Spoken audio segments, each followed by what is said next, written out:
오늘은 말씀이 주시는 의이란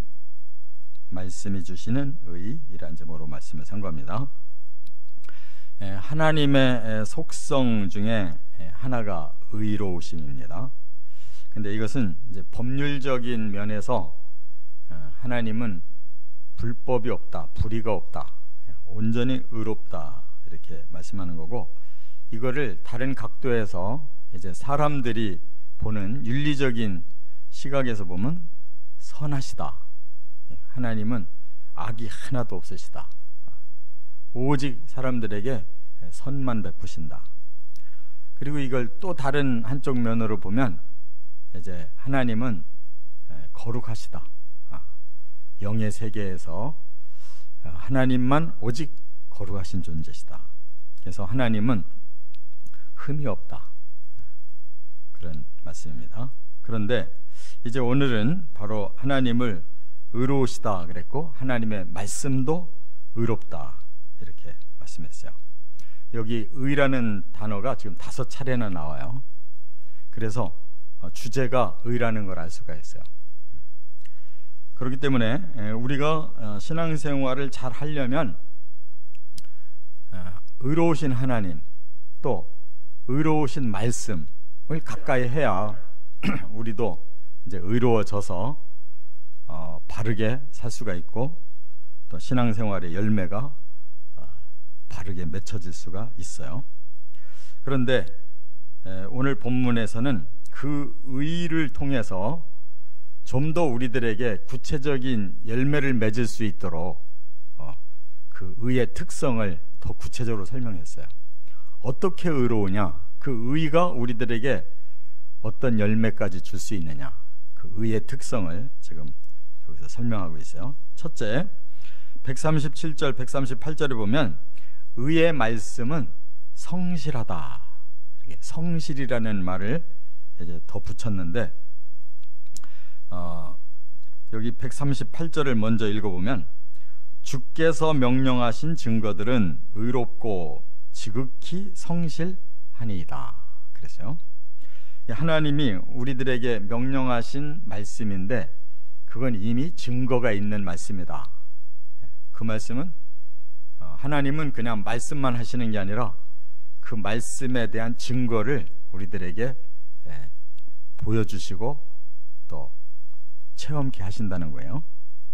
그래서 그 하나님의 말씀, 증거의 말씀이 의롭기 때문에 우리들에게는 지극한 성실하심으로 열매를 주신다는 거예요. 여기 성실하다라는 말은 이 에무나라고 그러는데 진실하다, 사실이다, 진리다 그런 말이에요. 그렇기 때문에 하나님의 그 의로움 때문에 우리는 틀림없이 조금도 차질 없이 반드시 우리를 그렇게 의롭게 해주신다는 거예요. 하나님은 성실하신 하나님, 진실하시고 또 진리만 우리에게 주시는 하나님이기 때문에 그 의가 우리에게 그렇게 확실하게 주어진다는 이런 말씀이에요. 그렇기 때문에 우리는 말씀을 어떻게 대해야 되냐면 철저히 신뢰해야 돼요. 말씀은 틀림없이 우리들에게 그 의를 주신다는 것을 철저히 신뢰하고 하나님을 경외할 때 그 의가 우리에게까지 임하는 거예요. 할렐루야. 그냥 이론으로 알으라는 게 아닙니다. 그 말씀을 체험하고 그 성실하신 하나님을 체험할 때 그 의가 우리들에게 온전히 이루어진다는 거예요. 그렇기 때문에 신앙생활이라는 게 뭐냐, 여기 137절에 이렇게 말씀했어요. 여호와여 주는 의로우시고 주의 판단은 옳으니이다. 여기서 주는 의로우시다 라고 한 이 말은 이번에는 이제 아샤르라고 하는 단어를 쓰는데 이건 정직하다는 뜻이에요. 그래서 지금 이 본문에 의라는 단어가 5번이나 나오는데 그거를 단어를 조금씩 바꿔서 계속 얘기해요. 동의어로. 그렇기 때문에 하나님은 여기서는 정직하신 하나님, 아샤르. 그래서 하나님의 판단, 하나님의 재판도 바로 올바르게 하신다. 그러니까 우리가 하나님 앞에 섰을 때 이 의가 우리에게 있어야 이제 그 의로운 재판을 우리가 통과할 수가 있는 거예요. 하나님의 재판이 너무나 정직하고 올바른데 우리가 하나님을 그 의를 믿고 그 의의 말씀을 우리가 받아들이면 우리도 의로워지기 때문에 그 판단 앞에 설 수가 있는 거예요. 결과적으로 이 의가 필요한 것은 하나님의 심판을 통과하기 위해서입니다. 거기를 통과해야 우리에게 진정한 구원과 영생이 있는 거예요. 이 의를 하나님 앞에까지 가지고 가셔서 하나님이 너는 의롭다라고 인정해 주시는 저와 여러분 되기를 바랍니다. 두 번째는 어떤 의의를 말씀했냐면 139절부터 141절까지 보면 의의 말씀은 순수하다. 이번에는 순수하다라고 그 특징을 말씀을 했어요. 여기 140절에 주의 말씀이 심히 순수함으로 주의 종이 이를 사랑하나이다 했는데 이 의의 특징 중에 하나가 순수하다는 뜻인데 이게 무슨 말이냐면 짜라프라고 그래요. 원어가. 이 말은 재련이 됐다는 뜻이에요. 재련. 그래서 이제 우리나라에서도 저 장항에 과거에 굉장히 재련소가 발달했었잖아요. 거기에 이제 철광석을 집어넣고 계속 1000도 이상으로 7번을 계속 연단하면 마지막에 7번 연단돼서 나오는 금속이 금이에요. 그런데 그동안 그 7번을 달구는 가운데 모든 그 순금을 제외한 모든 광석은 다 빠져나간단 말이에요. 먼저. 그리고 마지막까지 남을 수 있는 거, 그게 순금이에요. 그것이 순수라는 뜻이에요. 불순물이 하나도 없다는 거. 하나님의 의는 불순물이 없어요. 이 세상은 뭐 말로 의롭다 해도 조금 파보면 다 더럽잖아요. 깨끗한 사람이 없어요. 겉만 멀쩡해 보이지 속이 다 부패하고 속이 다 외식하고 앞뒤가 달라요. 그런데 하나님은 그런 것이 없다. 진짜 순수한 의를 가지고 계셔요. 그래서 주의 종이 이를 사랑합니다 그랬어요. 그 순수한 하나님의 의로우심에 반해가지고 사랑에 빠졌습니다 이렇게 고백하는 거예요. 여기 사랑이라는 말이 이제 아헤브라고 그러는데 그 신약에서는 아가페와 같은 단어예요. 하나님이 그런 순수한 사랑을 우리에게 주시기 때문에 우리도 그 사랑에 빠져서 하나님 사랑합니다 아헤브라고 고백할 수가 있는 거예요. 자, 이러한 하나님과의 그 순수한 관계가 사랑으로 딱 엮어지면 그 다음 어떻게 이걸 우리가 열매로 맺을 수가 있느냐. 137구절을 앞으로 돌아가 보면 이렇게 말씀했어요. 내 대적들이 주의 말씀을 잊어버렸으므로 내 열정이 나를 삼켰나이다 그랬어요.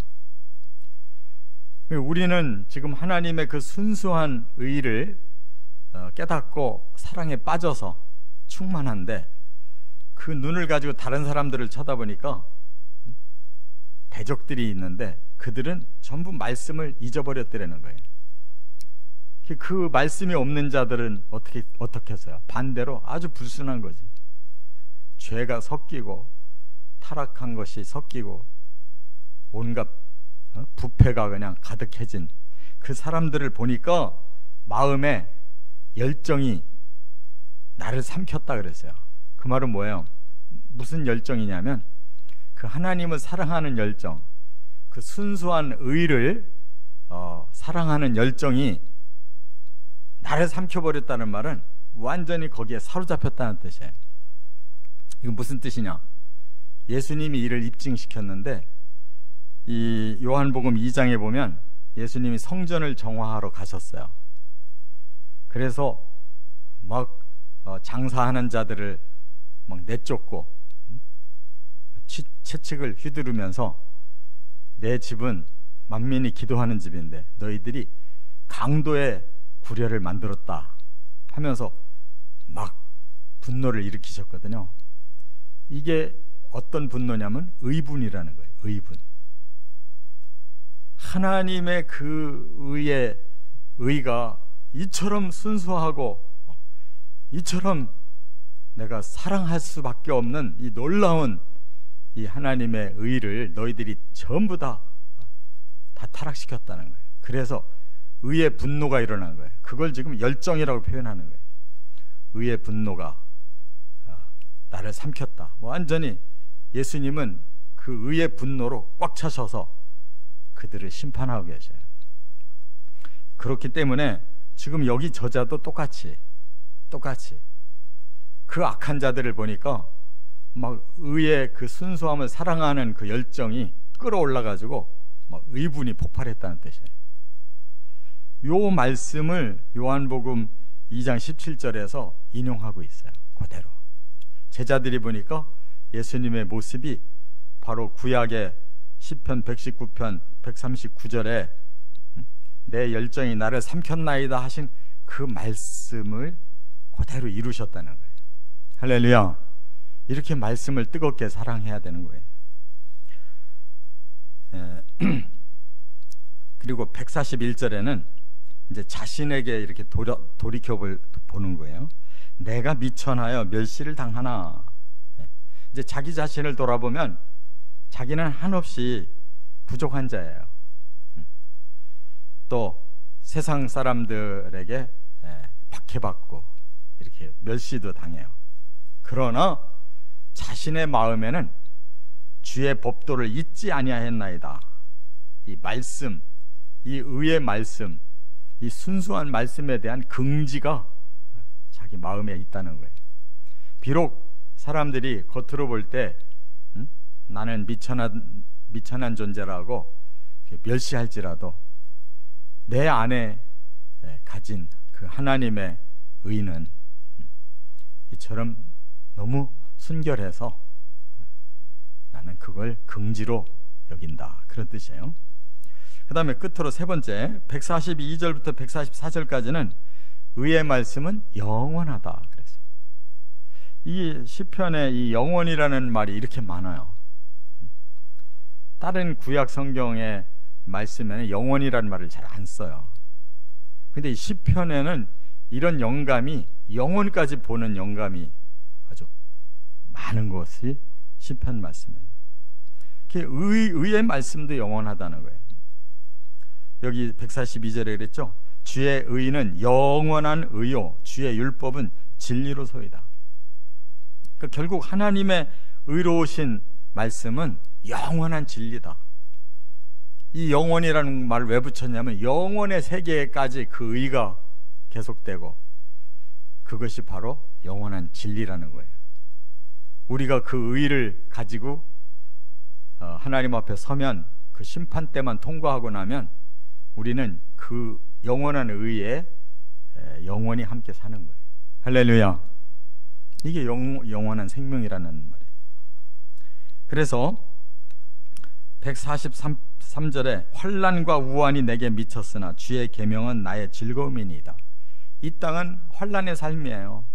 우환의 삶이라고요.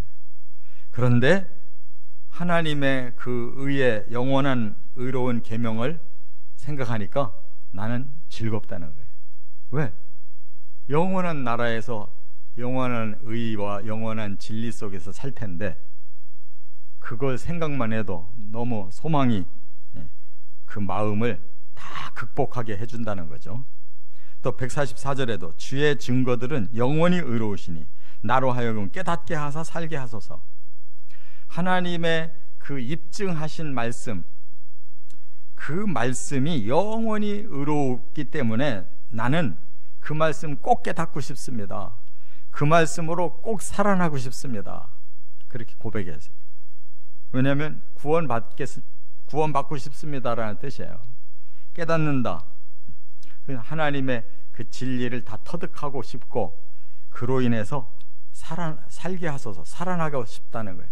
하야 거듭나고 영원한 생명을 얻고 싶습니다. 이 저자는 지금 영생을 보고 있는 거예요.